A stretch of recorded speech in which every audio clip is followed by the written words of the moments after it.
When I was 7 months pregnant, my identity as an undercover agent was exposed. The young master of the gang who had always doted on me knocked out my teeth with the butt of a gun, kicked and broke my ribs, and locked me up in a dark prison cell. I had a miscarriage in that dark cell. The young master of the gang took away the stillborn baby, and I never saw him again. 5 years later, a little girl climbed into the dark prison cell and said to me, "Mom, Dad is drunk. He's crying and saying he misses you." Hello, everyone. Welcome to my channel. Subscribe us to read wonderful novels every day. Now the story begins. 5 years ago, Damien beat me severely, carried away the stillborn baby I gave birth to, and I haven't seen him since. Day and night, I was locked in the darkness, with 4 walls and a chamber pot. Sometimes, when I was too lonely, I would even chat with a rat I caught for a long time. It's a miracle that my spirit didn't break down in these 5 years. It's just that my body gradually became worse. I haven't been exposed to the sun for a long time. The environment is damp, and I've been eating spoiled food. Every part of my body aches. The little girl was the first living person to talk to me in 5 years. She said, "Mom, Dad is drunk. He's crying and saying he misses you." I couldn't understand. Why did she call me Mom? And who was her dad?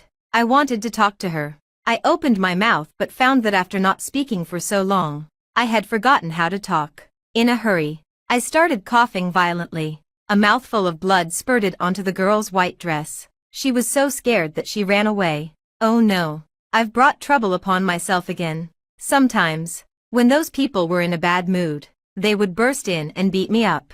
Because 5 years ago, it was the information I provided to the police that caused them heavy losses. Many people died, and their strongholds were destroyed.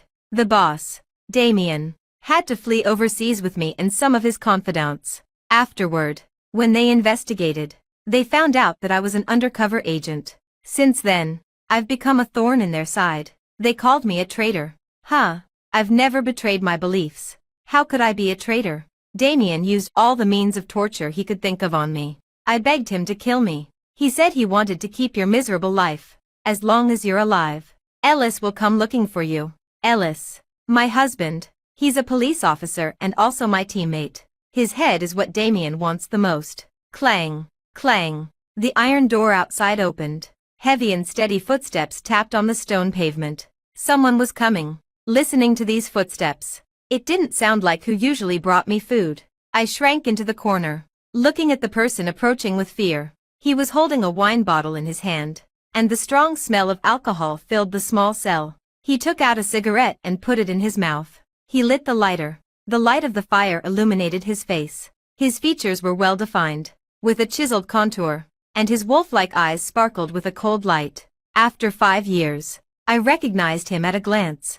My former lover, Damien, the boss of Crimson Rain. He leaned against the iron railing, smoking a cigarette. It was very quiet all around, with only the sound of the cigarette end glowing and dimming. "Ella, long time no see," he said in a deep and hoarse voice.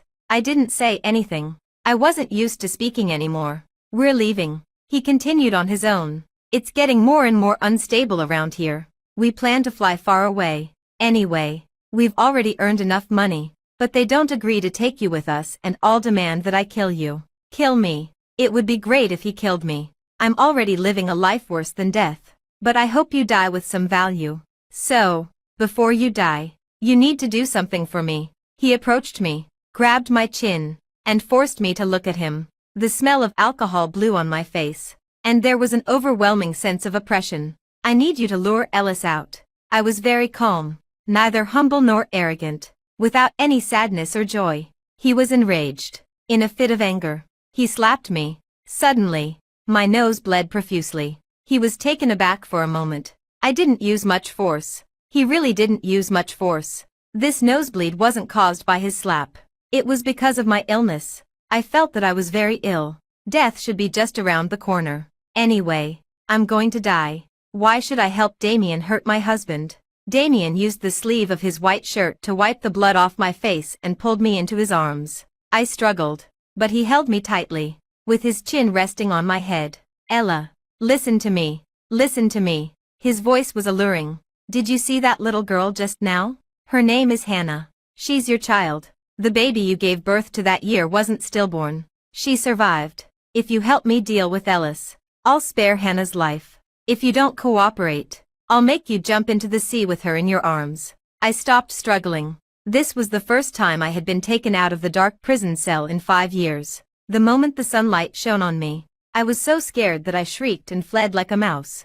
Damien caught me and dragged me into the villa. On the spacious sofa in the villa, there were several women with heavy makeup. "Mr. Damien." They stood up to greet Damien. One of them even came up and kissed him, right in front of me. Damien was being affectionate with her. "Gloria, take her upstairs to take a bath and tidy up," he said to the woman. The woman named Gloria gave me a disdainful look. "Come with me, you bitch." Gloria and several other women spent the whole afternoon cleaning the dirt and fleas off my body. The hot water rushed over my emaciated body. My ribs were clearly visible one by one, and I looked like a mummy. After 5 years of wasting my life, Ella, the bright and charming policewoman in the past, had turned into a walking dead. Gloria combed my hair and said softly, "Don't have any wild thoughts. Mr. Damien is no longer the Mr.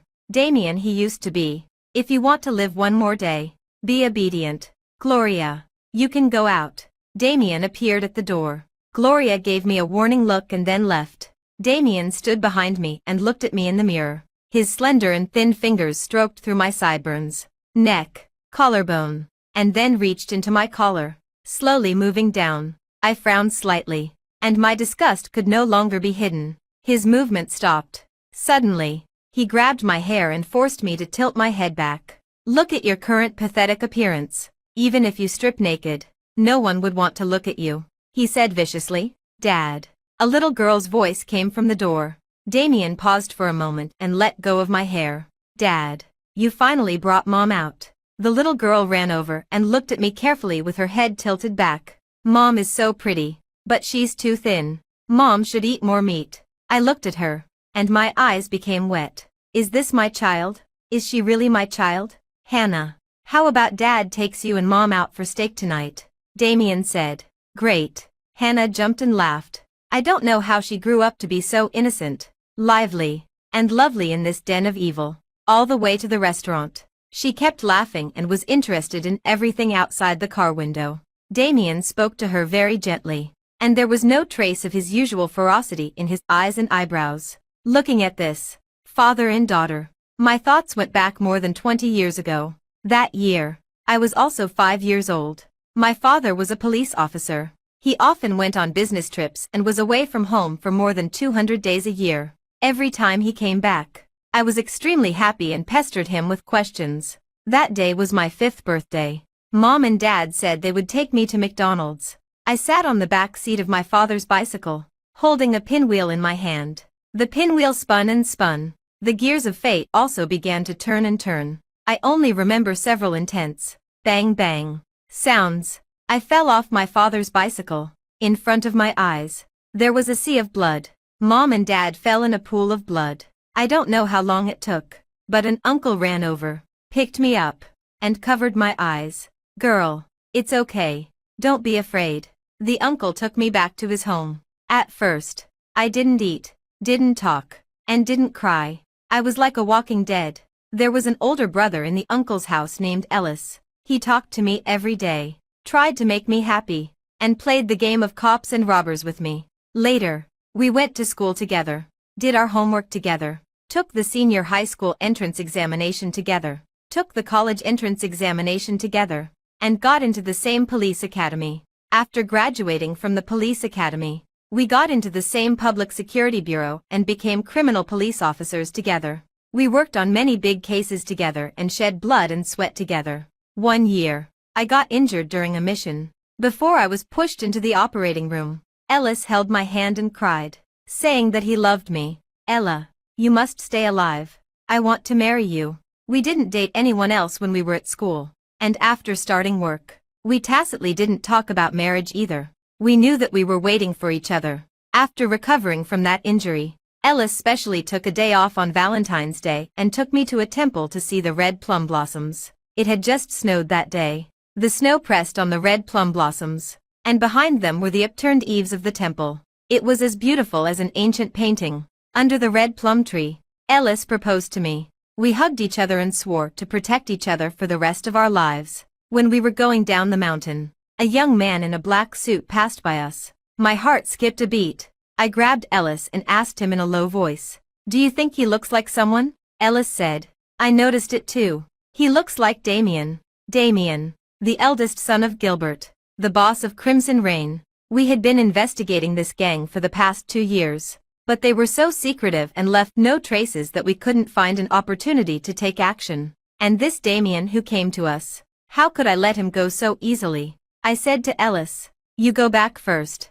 I'll follow him and see what he's doing here." Ellis knew my temper. Once I made up my mind, he couldn't persuade me to change it. So he had to say, "I'll wait for you at the foot of the mountain. You must pay attention to your safety and never have direct contact with him." I followed Damien into the temple. I saw him kneel down in front of the Buddha statue, devoutly burn 3 sticks of incense, and murmur something. What? Did he want to put down the butcher's knife and become a Buddha? Impossible.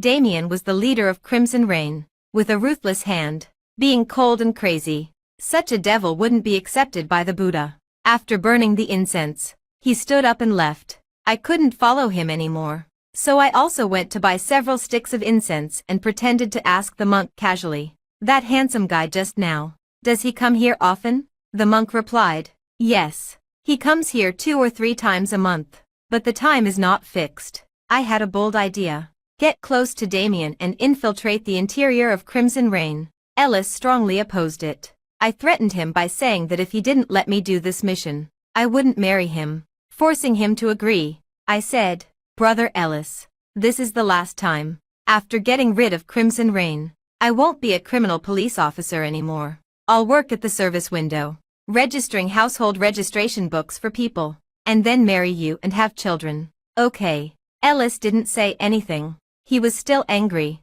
I stayed at the temple for half a month and finally waited for Damien again. When he was burning incense, I stood not far away and watched him. After burning the incense, he stood up, turned around, and his sharp gaze shot straight at me. Our eyes met for a moment, and then he walked towards me. "Very well, woman. You've successfully attracted his attention. You seem to have been looking at me. Do we know each other?" He asked me loudly. "Can we get to know each other?" I said openly. "Why, you're very handsome." I must have blushed when I said this. Ridiculous. Damien turned his head away and left. After that, every time he came to burn incense, I would strike up a conversation with him.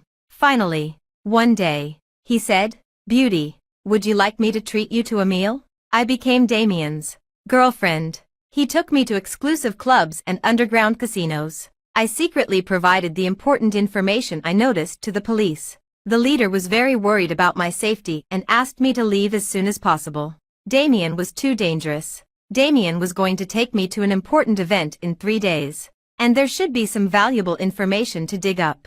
I promised the leader that after this mission, I would stop, as I had hoped. I got the crucial information. I witnessed the entire process of Damien's gun deal with a certain overseas criminal gang. After the deal was over, Damien was very happy and drank some wine. He looked at me, and there was a wild surge in his eyes. "You have a great figure." I had a bad feeling. We had been together for 2 months, and he hadn't touched me yet. He probably didn't trust me enough. But today, I accompanied him to participate in the most core mission, which meant he trusted me completely, and I had to prove my loyalty. He pulled me over, made me sit on his lap, and started unbuttoning my clothes. I held down his hand. His eyes narrowed. He picked up the gun on the table, pressed the muzzle against my forehead, and said, "Take them off." I wrapped myself tightly in my coat and walked in the light rain. Ellis kept calling me, 8 times in total. Finally, I answered the phone. "Brother Ellis, let's break up." I provided all the information about Crimson Rain and Damien to the organization, then submitted my resignation report and left. 7 months later, when Ellis found me, I was already heavily pregnant. I was 7 months pregnant. He hugged me. "Ella, Crimson Rain has been destroyed. You can rest assured. Marry me and let me take care of you for the rest of your life." We chose a restaurant in a neighboring county and held a simple wedding. The people attending the wedding were mainly relatives and friends of the Pong family, and Ellis's team leader officiated the wedding for us. The weather that day was not good. Dark clouds rolled in from the afternoon, and there was a violent storm in the evening. Ellis, do you want to marry Ella as your wife? And from now on, love and protect her, no matter whether the future is good or bad, difficult or peaceful. Will you accompany her through it all? I do. My thoughts were pulled back from the distant past. Ellis was no longer by my side. Damien's car was still moving, and the scenery outside became more and more desolate. This didn't seem to be the place for eating steak. Finally, the car stopped in front of a dilapidated factory building. Damien asked his subordinate to watch over Hannah, and he took me into the factory building. Before we eat steak, we have a little job to do, he said to me. The police arrested my second brother. I agreed to exchange hostages and get him back with you. He turned on the walkie-talkie and ordered the snipers take their positions. Once the hostage exchange is over and the police are taking Ella away, open fire immediately and leave no one alive. He pulled my hair. Tell me, will Ellis be the one to come and exchange the hostages? The Ellis you've been longing for. I smiled. You'd better not hope it's him. He'll make you pay dearly. My smile made him angry. His face showed a fierce look. You damned traitor. Strange. How could I be a traitor? I have never betrayed my beliefs. 20 minutes later, the walkie-talkie reported, Mr. Damien, they're here. Damien and his subordinates cocked their guns. The door of the factory building opened, and 3 people walked in. I knew the person in the middle. It was Damien's second brother, Harry. I looked at the other 2 people again and again, but I didn't recognize them. Judging from their demeanor, they should be my former colleagues.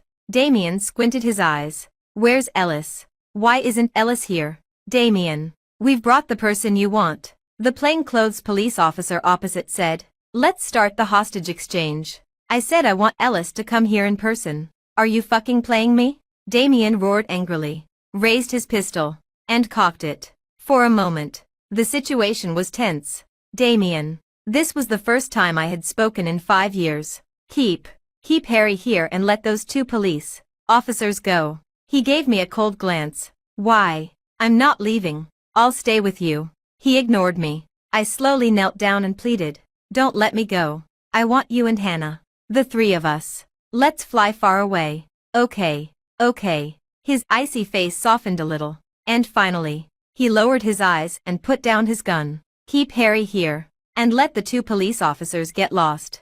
On the way back, Damien had a dark face and didn't say a word. Hannah also stopped making a fuss and played with her toys obediently. Her toy was a realistic-looking toy gun. When we got back to the villa, Damien said, Gloria, take Hannah upstairs. Gloria came and led Hannah away. Damien turned around and slapped me. You want to be Hannah's mother? You don't deserve it. He choked my neck. If Ellis doesn't show up, I'll kill you. You little bitch sooner or later. I just smiled. Blood flowed out of my nose and into my mouth, staining my teeth red. I probably looked like a monster. Damien let go of his hand, and I fell to the ground. I was taken back to the cell again. The familiar darkness, the familiar dampness, the familiar stillness. I actually found a little sense of security. I curled up in the corner and stared blankly. After being locked up for 5 years, I learned to spend countless days and nights in a daze. When I was in a daze, the memories of the past floated, intertwined, overlapped, and tore apart in front of my eyes. Ellis, Damien, my biological parents, my adoptive parents, they all appeared in front of me, so real that I couldn't tell the difference between reality and illusion. Clang, clang, the iron door outside rang again. This wasn't the time for the meal to be delivered. Who was coming? The beam of a flashlight shone in. Behind the light, I could vaguely see that it was a pretty woman. It was Gloria. Ella, come here. She waved at me. I got up and walked to the iron railing. She stuffed a plastic bag into my hand. These are some painkillers. Maybe they can help relieve your pain. I didn't understand why she suddenly showed kindness to me. Before Gloria left, I asked her to leave the flashlight with me. I took out a photo from under the pillow. By the light of the flashlight, I looked at the person in the photo. This was the only photo he left me. He was wearing a handsome police uniform, with a good-looking face, bright eyes, and a sunny smile. Brother Ellis, I haven't seen you for a long time. My thoughts went back to 5 years ago. At the wedding, The MC asked. Ellis, do you want to marry Ella as your wife? And from now on, love and protect her, no matter whether the future is good or bad, difficult or peaceful. Will you accompany her through it all? I do. I only heard a slight whooshing sound, and a red dot appeared on the MC's forehead. The MC fell straight backward. I hadn't even realized what was going on when Ella suddenly stood in front of me and pushed me down. The glass in the restaurant shattered with a crash, and the guests screamed. Then I realized that there was a gun battle. Ella, let's go. Hurry up. Ellis grabbed my hand and ran towards the kitchen. I looked back. Ellis's parents, who were also my adoptive parents, fell in a pool of blood, and more than a dozen of his relatives and friends became easy targets. Ellis opened the door from the kitchen to the basement. Ella, you go down from here. You can go around to the outside. I'll stay here and guard for you. Brother Ellis, let's go together. I cried. He smiled bitterly and shook his head, turning his back to me. There were 2 gunshot wounds on his back. He took the bullets for me. I broke down. I pulled him into the basement and found a storage room. Brother Ellis, don't worry. I'll stop the bleeding and take out the bullets for you. Hold on. Ellis couldn't speak anymore and kept spitting out blood. The blood choked back into his lungs, making it difficult for him to breathe, and his face turned purple. I couldn't do anything anymore. Nothing at all. God, don't take my Ellis away. Don't leave me with nothing. He didn't suffer for too long. About a minute later, he stopped breathing, and his pupils dilated. Those eyes that always looked at me tenderly became a murky and cold pool. I didn't have time to cry. I was in a daze. I only remembered covering his body with a cloth and locking the door of the storage room. I couldn't let Damien get his body. He would play with his head like a football. When I walked out of the kitchen, Damien's gun was pressed against my forehead. He hit my chin with the butt of the gun, knocking out 2 of my teeth. Then he punched me with the back of his hand, knocking me to the ground. He kicked me in the waist again, but I couldn't feel the pain. My heart was as good as dead, and there was only numbness left. So, Ellis died 5 years ago, and Damien didn't know about this. The police arrived quickly at that time. Damien didn't have time to search the scene, so he took me away. I guessed that the police were hiding Ellis's death and wanted to use Damien's desire for revenge to make him reveal his flaws. For example, this time, the hostage exchange in the name of Ellis was to trick Damien out so that they could arrest him. But Damien was too vigilant, coupled with the fact that he still had me as a hostage. The police ultimately didn't take action. When Mary came down to bring me food, I said, I want to see Mr. Damien. Mary looked at me suspiciously and left. A moment later, Damien came. He smelled of alcohol again. I remembered that he didn't used to like drinking. The only time he was drunk, he raped me. So, as soon as I smelled the alcohol, I had a bad feeling. He was irritable and emotional at this time and was likely to do something to hurt me. But every coin has 2 sides. When he was drunk, his judgment was impaired, and he was more likely to be emotional. What do you want from me? He asked coldly, with a look of weariness of life on his face. I walked up to him, gently and carefully, and hugged his waist, resting my head on his chest. I heard his breathing pause for a moment. Don't be angry with me anymore. Okay. He let me hug him and didn't break free. He asked me, what's the reason? What reason made you do a 180-degree turn and start begging for my forgiveness? Because I saw our daughter. I thought she was dead before, and I lost all hope. But when I saw her this time, she was so cute. I want to be a good mother to her and give her all my love. What about me? You, I said seriously. I will love you. Damien's expression softened. He hugged me, squeezing me even harder, as if he wanted to crush me into his body. Ella, it's been 5 years. I've been thinking about you all the time, and I've been hating you all the time. I really wanted to kill you, but if I really killed you, my life would seem to have no hope left. Very good. The fact that he was willing to confide in me meant that he was wavering, and I had a chance. I continued to press on. Then, take me and our daughter and fly far away. He didn't speak for a long time. His heart was beating strongly, and I didn't know what he was thinking deeply in his heart. Ella, you have some nerve to dream big. He changed the subject and choked my neck. In this life, it's impossible for us to make up.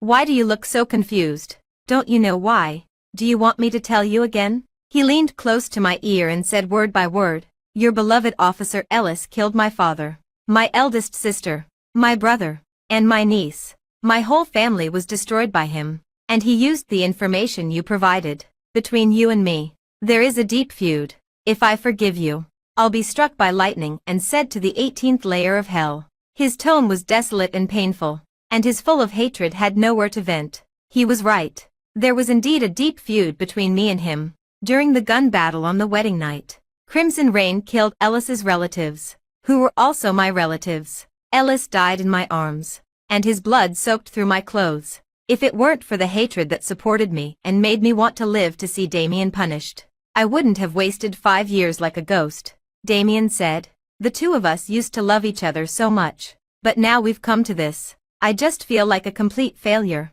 "What's wrong, Ella? Why do you have that expression? Do you dare to say you never loved me?" I wanted to say, "Damien, my parents were killed by your father Gilbert. How could I possibly fall in love with you?" "Damien, I did love you." I choked up. "But later I found out that your father killed my father. I didn't know how to face this feeling." Damien closed his eyes helplessly, and 2 lines of tears streamed down his face. When he opened his eyes again, his gaze was sinister. He pushed me away. "If it weren't for your betrayal, which caused my father to be killed by Ellis, how could we have ended up in this life-or-death situation?" There was one thing I didn't understand. Damien said that his father was killed by Ellis, but Ellis was seriously injured at the wedding, and he didn't have a chance to fight back at all. I felt a headache. Everything was so confusing. My thoughts were all tangled up, and the truth was hidden in the fog.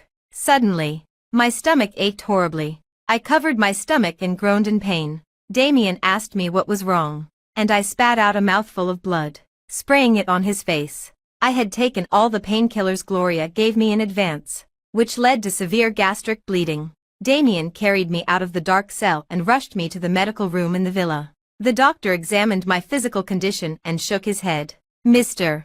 Damien, without a CT scan, we can only judge from the surface symptoms. Multiple organs in her body are failing, and there may be cancer, and it's in the terminal stage. She needs to be examined and treated immediately. Which hospital can treat her?" "I'll prepare the car right away." Damien was in a hurry. "Mr. Damien," the doctor said, "local hospitals can't treat such serious illnesses. Moreover, outside of Kerwin Prefecture, it's the territory of the police. It's better to send her to Europe for treatment. We can't delay any longer." "Mr. Damien, weren't we going to fly far away?" Gloria said from the side. "Take her with us and get her treated in Europe." A trace of ferocity flashed in Damien's eyes. Then he smiled. Suddenly, he turned around and slapped Gloria hard. "Who said I'm going to Europe? Do you think I'll take you with me? Bitch. What's this?" He picked up a plastic bag, which was exactly the one Gloria had used to give me the painkillers. "Mr. Damien." Gloria panicked and immediately knelt down. I just saw that she was in so much pain and felt sorry for her. "You feel sorry for a traitor? Let's see if the traitor will feel sorry for you." Gloria looked at me, her eyes filled with despair. I had a blank expression and avoided her gaze. "Drag her down and beat her," Damien ordered. Gloria's pleading cries grew fainter and fainter, and then suddenly stopped. The doctor prescribed the medicine and left. It was just me and Damien in the room. Damien stood by the window smoking. The warm yellow sunset shone on half of his face, creating a contrast of light and shadow. "Do you want to come with me?" he asked heavily. I was taken aback for a moment. I said, "Yes, but where are we going?" "You'll know when you get there." "When are we leaving?" 3 days later. He exhaled a puff of smoke. "I still have some assets to deal with here. 3 days is quite pressing," I said cautiously. "But I don't have a passport. I'm afraid I can't leave." "You don't need a passport." He extinguished the cigarette and turned to look at me. "You better hold on. When we get there, I'll find the best hospital and the best doctor for you." "Why?" I asked him. "Why do you still want to save me?" He was silent. After thinking for a long time, he seemed to come up with a reason. "Hannah can't grow up without a mother. Although you bitch, don't deserve to be her mother." His tone became fierce again. "Anyway, I got the important information. Damien's gang planned to leave the country in 3 days. When he said that a passport wasn't needed, it meant that we wouldn't be leaving through the customs of a regular airport. I guessed that they were probably going to leave by private jet or ship. But Kerwin Prefecture was quite far from the port, so it was more likely that they would leave from a nearby airport. Mom. The sweet and milky voice pulled me out of my thoughts. Hannah was wearing a pink dress, with braided pigtails, standing at the door looking pretty and cute. I waved to her. Hannah, come here and let Mom give you a hug. She ran over and obediently nestled in my arms. Mom, don't make Dad angry anymore. If Dad isn't angry, I can stay with you all the time. Okay. Mom knows. I choked up a bit. Mom loves Dad. Just like you love Dad. I hugged Hannah tightly. Out of the corner of my eye, I saw Damien standing on the second floor, looking down at us. After standing there for a while, he left. I whispered to Hannah, can you do Mom a favor? Sure. How is your Aunt Gloria? She was beaten and is lying in bed. Go and bring Aunt Gloria some hot water. And by the way, tell Aunt Gloria that we will leave here by private jet in 3 days and ask her to get ready. Okay, I'll remember. She was about to leave, but I stopped her again. Hannah, this is a secret between us. Don't tell anyone. Okay, not even Dad. Dad is still angry with Aunt Gloria, so don't let him know. At night, I was half asleep when I suddenly felt someone lying beside me and hugging me. There was a strong smell of alcohol. Ella, what should I do with you? He said hoarsely. Damien, I'm yours. You can do whatever you want with me. Ella, it's been 5 years since I last saw you, but there hasn't been a single day when I didn't hate you, and there hasn't been a single day when I didn't think about you. Damien, give me a chance to atone for my sins. For the rest of my life, I'll stay by your and Hannah's side, and be a good wife and a good mother. He didn't speak for a long time. His head was pressed against the back of my neck. Okay, I'll give you one last chance, he said. Suddenly, his hand choked my neck. Although he didn't use too much force, it still made it difficult for me to breathe. Then do you still think about Ellis? His tone suddenly turned cold. No, I've long forgotten what he looks like. In 5 years, he hasn't come to save me. He doesn't care about me at all. Cough. Damien, I can't breathe. Damien, let go. Okay, it's all right. Go to sleep. After a while, he fell into a deep sleep, but I was still scared. This man was even more moody than he was 5 years ago. 3 days later, it was the day Damien said we would leave, but the villa was unusually quiet, and there were no signs of anyone preparing to leave from top to bottom. I was a bit anxious. Finally, there was some movement until it got dark. Damien came to the bedroom and picked me up and carried me outside. Outside the villa, 5 Hummers were parked. Damien and I got into the middle car. Hannah was already sitting in the back seat, playing with her realistic toy gun. I asked Damien, are you sure it's okay for the child to play with a gun? Damien said, my daughter should be brave from a young age. Just then, Harry rushed over and knocked on the car window. Damien rolled down the window. What's the matter? Gloria is missing. I haven't seen her all day. Damien said, leave her alone. Notify everyone and leave immediately. The motorcade drove out of the compound and moved forward at high speed. It was heading west. The further we drove, the more open it became. There were fewer trees and fewer buildings. I realized that there should be an airport here where small private jets could take off and land. If Damien left the country from here without anyone knowing, he could easily escape the control of the police. The motorcade stopped on an open area. I got out of the car and indeed saw a Gulfstream jet not far away. There were guards with machine guns around the plane. Damien picked up Hannah. Baby, let's go. We're going to Italy. He took my hand and looked at me intently. Ella, do you like Italy? I smiled with my eyes closed. I like it. He sighed. I haven't seen you smile for a long time. Smile more often in the future. All the hardships are in the past. As soon as he finished speaking, Mary, who was walking in front of us, suddenly fell to the ground. The back of his head was a bloody mess. The police. There are the police. Harry shouted desperately. Damien pulled me and Hannah and hid behind a Hummer. You stay here and don't come out. He pulled out a gun from his waist and ran out. For a moment, gunshots rang out continuously. When I was in the dark cell, Gloria gave me a bag of painkillers. I didn't understand why she suddenly showed kindness to me. She looked around and lowered her voice. Sister Ella, I'm Ellis's subordinate. The code phrase. The red plum blossoms are in bloom. I was shocked. Then I was excited. Are you here alone? It's too dangerous. You should leave quickly. I'm the only one here. But don't worry. I'm very cautious and won't show any weakness. What if something goes wrong? Look at me. Do you want to end up like me? Sister Ella. This isn't the time to talk about this. I need your help. Gloria said that the police had long been keeping an eye on this stronghold of Crimson Rain in Kerwin Prefecture. But Kerwin Prefecture was the territory of the local military, and Damien had a good relationship with the local military. So it was inconvenient for the police to come in and carry out the arrest. Damien is about to leave soon. We want to intercept and arrest him, but we don't know when he will leave, where he will leave from, or where he will go. Sister Ella, I want to ask you to help get this information out of Damien's mouth. How can I get the information? He hates me to the bone. Sister Ella, I've been undercover by Damien's side for 2 years. I know something about his feelings for you. As long as you make good use of his feelings, you can gain his trust. He definitely won't have the heart to kill you and will take you with him. We will rescue you. I got the information from Damien and asked Hannah to pass the message to Gloria. Based on this, the police inferred that Damien would leave from this airport and set up an ambush in advance. Justice has long arms. However, Damien had a large number of men, and they were all desperate outlaws with sophisticated weapons. There was also a mounted machine gun on one of the vehicles, so the police were temporarily suppressed. At this moment, I saw the realistic toy gun in Hannah's hand. Hannah, lend Mom your gun. What are you going to do?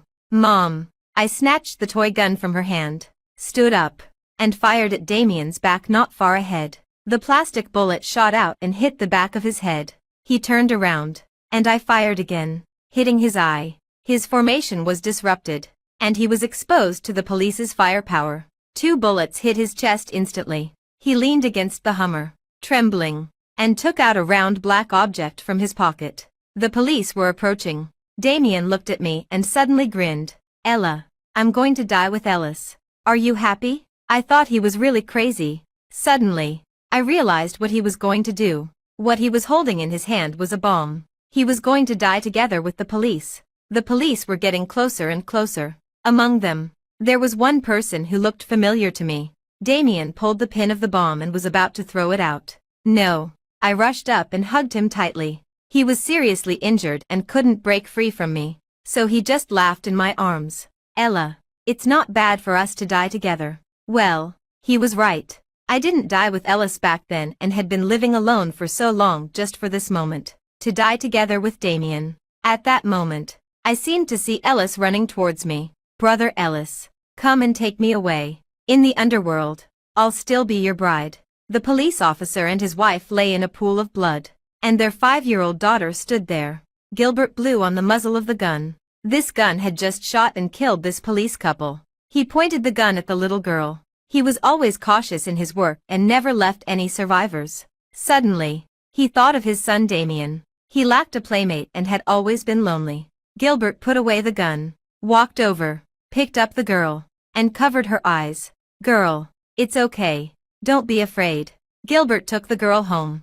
Damien ran over happily, stroking her head and rubbing his face against hers as if she were a little animal. What's your name? The girl wasn't timid either. My name is Ella. My name is Damien. From now on, you're my sister. Gilbert always thought that the girl had forgotten about her parents being killed due to excessive fear. She quickly adapted to the Ming family and got along well with Damien. They ate together, played together, went to school together, practiced shooting together, and learned how to kill together. When Damien was 25 years old, Gilbert handed over the leadership of Crimson Rain to him and retired behind the scenes. Damien was shrewd and capable, more ruthless and cruel than his father. He also had a capable assistant, Ella, who was 23 years old. These two were known as the male and female fiends. In the underworld, Damien had a habit of going to the temple to burn incense before every major operation. It was as if he could find peace of mind in this way. Every time he went up the mountain to burn incense, Ella accompanied him, but she never knelt and worshipped the Buddha. When he burned incense, she would stand by the cliff and enjoy the scenery. That day, during the season when the red plum blossoms were in bloom, she saw a man proposing to a woman under the plum tree. She had an excellent memory and recognized the man at a glance. His name was Ellis, and he was a police officer. When she was a child, his family and hers lived in the same compound and were neighbors. He was a chubby and handsome little boy, and all the little girls in the compound liked him, including Ella. However, she had never spoken to him. After her parents died, she was abducted by the gang and never saw Ellis again, until a year ago. She found out that he had become a criminal police officer and was in charge of investigating the case of Crimson Rain. She inexplicably took an interest in him and began to observe him secretly. Once, she saw a report about a public security system meeting on the internet, and there was a photo of Ellis in it. She printed out the photo and hid it under her pillow. Of course, she couldn't let Damien know about this. Recently, Damien's attitude towards her had become more and more ambiguous, and there was always a fire burning in his eyes when he looked at her. She felt very uncomfortable. She had grown up with him since childhood, and to her, he was like an older brother. She had no other feelings for him, but it was obvious that he had other thoughts about her. He had always respected her wishes, but that day, after finishing a gun deal, he drank some wine and looked at her mistily, saying, "You have a great figure." He pressed the gun against her forehead. "Take them off." She pursed her lips stubbornly and didn't move. He laughed. "Are you remaining chaste for Ellis?" She was surprised. Why did he mention Ellis? "You observe him every day and put his photo under your pillow. Do you think I don't know?" That day, he hit her for the first time. He struck hard. After hitting her, he raped her. After raping her, he hit her again. In the end, her spleen ruptured, and she was sent to the hospital. Before being pushed into the operating room, Damien held her hand and cried, saying that he loved her. "Ella, I'll take responsibility. I'll marry you." Ella slept for a long time. When she woke up, she ran away and hid. 7 months later, Damien found her in a remote village. She was heavily pregnant, already 7 months along. He hugged her. "Ella, marry me. Let me take care of you for the rest of your life." She nodded numbly. The wedding couldn't be a grand affair. They chose a restaurant in the county town and held a simple wedding. The people attending the wedding were mainly relatives of the Ming family and the key figures of Crimson Rain. The weather that day was not good. Dark clouds rolled in from the afternoon, and there was a violent storm in the evening. "Damien, do you want to marry Ella as your wife? And from now on, love and protect her, no matter whether the future is good or bad, difficult or peaceful. Will you accompany her through it all?" "I do." Then a fierce gun battle broke out. The powerful firepower of the police came like rolling thunder. Pushing forward, the members of the Ming family and Crimson Rain fought desperately but were all shot. Ella witnessed with her own eyes her adoptive father Gilbert fall into a pool of blood with his eyes wide open, just like her parents had done all those years ago. Damien pulled her and hid in the storage room. The reinforcements of Crimson Rain arrived later. Since the police didn't have enough manpower, they retreated.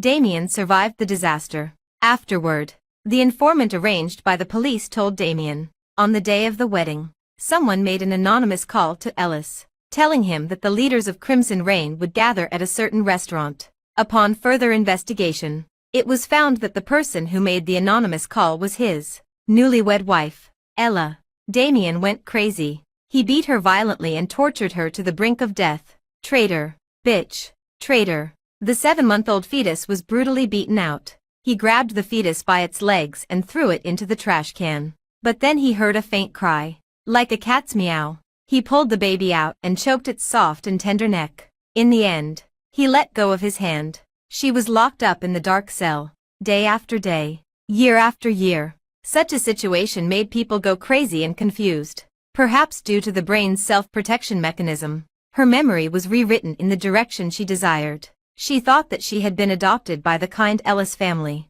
and the person who grew up with her was Ellis, whom she had secretly loved since childhood. She thought that she had become a just police officer, not the second in command of a gang. She thought that the person Ellis proposed to under the red plum tree was her. She thought that she had been injured during a mission when she had the operation. She thought that she was an undercover agent by Damien's side. From then on, I became a thorn in their side.